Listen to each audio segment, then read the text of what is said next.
我们今天要来安装一下自行车的卡踏跟卡铨。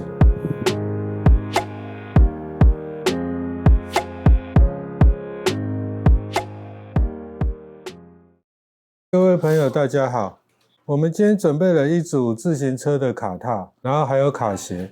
今天就来跟各位分享一下卡踏的一些基本知识，然后以及卡踏要如何安装，卡铨要如何上卡踏。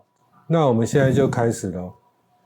卡踏它有很多种不同的系统，当你买卡踏的时候，你要配上同一系统的卡铨，这样子才能使用。那我们先来介绍一下它有哪些系统吧。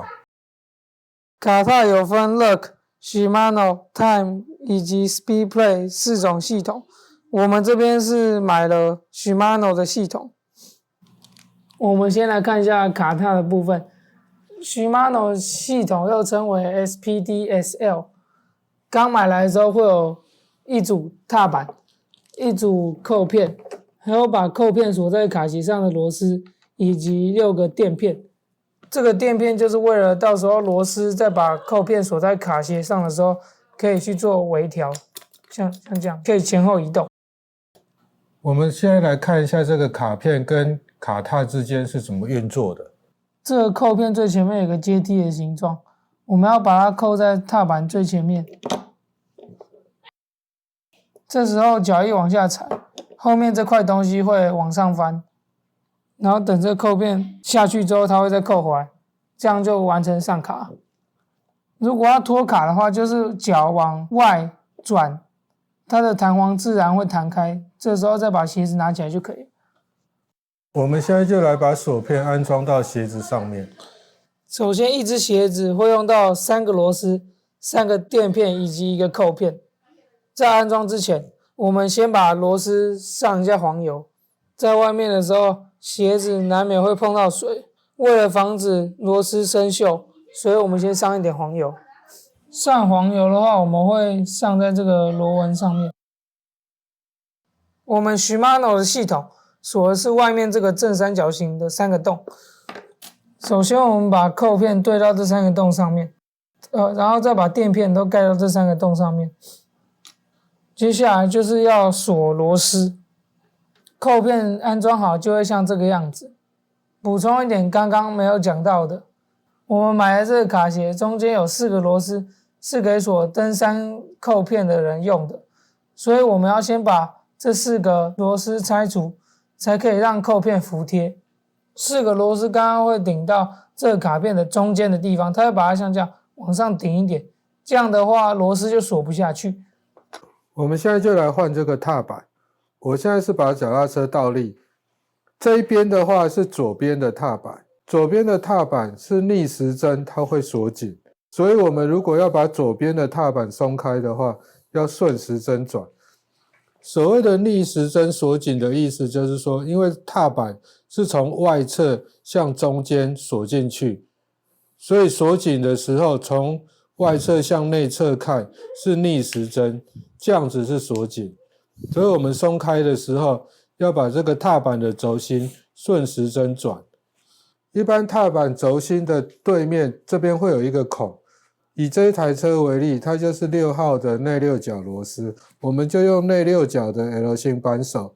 你可以找到一个角度，你会比较好操作，因为左边松开要顺时针旋转，所以我们一只手抓住这个踏板，另外一只手就用力把这个螺丝这样子往下顺时针旋转，它就可以把这个踏板松开。我现在换到右侧的踏板，右侧的踏板松开的话要逆时针，所以我们等于要这样子旋转。插进去之后，这个角度会比较好操作。如果你的工具是这样子，你会不太好操作。然后用力这样子压，它就可以松开。松开之后，我们就可以用手旋转。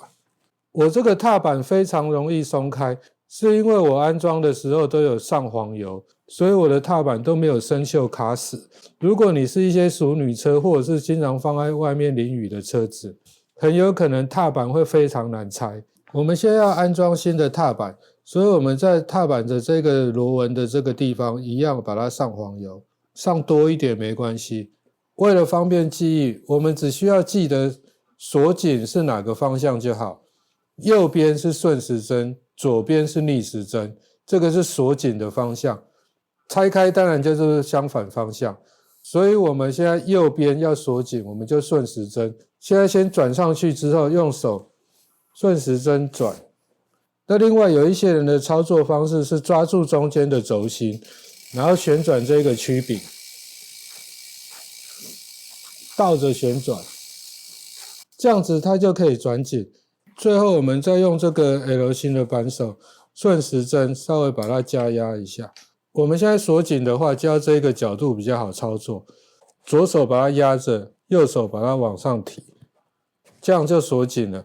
它这个设计就是为了怕你脚踏车骑一骑踏板掉了，所以它一定有固定的方向，然后左右两边刚好相反。最后有些人如果没用工具锁紧的话，他有的时候会脚站到踏板上面去用力踩几下。这边再补充一下，像刚刚那一只踏板用的是6号的 L 型扳手，它这个 Shimano 的卡踏用的就是8号的 L 型扳手，号码不一样。接下来我们也把另外一边装上去。现在我们装的是左边，左边锁紧就是逆时针转，我们也可以这样子转上去。转到转不动之后，我们就用工具。这边要锁紧的话，我们就要用这个角度，手抓住踏板之后，右边逆时针用力，这样子踏板就更换完成了。我们现在就来测试一下这个卡踏跟卡鞋。上卡，脱卡。好了，那我们今天的影片就跟各位分享到这边。如果喜欢我的影片，记得帮我按个赞，然后分享我的影片哦。我们下次见，拜拜。